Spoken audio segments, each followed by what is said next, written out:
మహాలక్ష్మి, సుఖశాంతులు కలిగించే అమృత కరుణాక్షి. భారతీయ సంస్కృతికి గో సంతతి మూలధనం, అన్ని పురాణాలు తెలిపే గోమాత గొప్పదనం.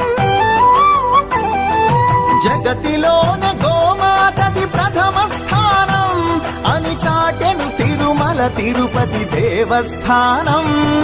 జేజేలు పలికేము గోమాత, సిరుడిచ్చి వరమిచ్చే గోమాత, కరుణించి కాపాడి గోమాత, ఇలవేల్పు వైతివే గోమాత. సకల దేవతారూపిణి గో మహాలక్ష్మి, సుఖశాంతులు కలిగించే అమృత కరుణాక్షి.